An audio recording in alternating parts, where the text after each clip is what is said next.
I think Obsession might truly be the first iconic Gen Z horror movie. First, on a crafts level, I think this is an expertly built horror experience. The rhythm of the scares, the release, the suspense building, the tension, it all really works. It's a dread-inducing, fucked up movie that also happens to be very funny, and it finds men deeply embarrassing and pathetic in a way that I found incredibly satisfying. But what makes it feel like an instant classic is that it's so thematically locked into a younger generation trying to navigate the contradictions of modern dating culture and unconditional romances, and it creates this traumatic horror out of that experience. What makes this movie so different from more modern, darkly comedic, layered movies from experts in this genre like a Jordan Peele or Ari Aster is that this is a film not overly interested in a broad social satire on a concept, in this case like dating, and there also isn't an overuse of horror iconography because it's not very interested in world building or lore building. Instead, it confronts the audience with this very specific personal horror of what happens when a seemingly nice, lonely person believes their feelings are so sincere that they deserve access to someone else's agency. It turns the toxic romantic fantasy of what if I could make this person love me more than anyone else in the entire world into a supernatural nightmare through its lead character, Bear, who uses demonic magic to realize his wish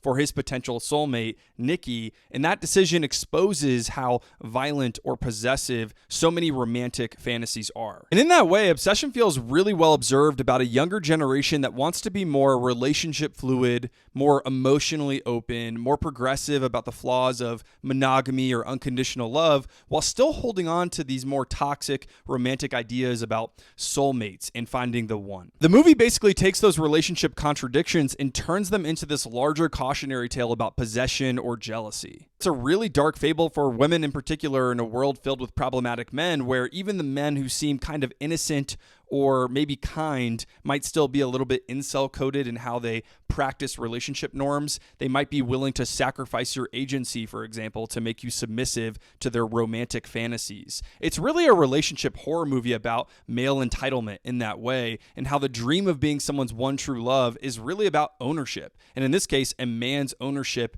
or violation of someone's soul. It's also darkly, absurdly funny about all of these ideas that I'm talking about. It's like basically watching this man get psychologically punished for wanting a tropey, unconditional relationship with what he sees as this like manic pixie dream girl, almost as if we're watching 500 Days of Summer meets Hereditary, which is an awesome pitch for a movie, and that's why this film works so well. And instead, he gets a manic pixie dream demon. And ultimately, one man's cautionary tale essentially becomes another woman's tragedy.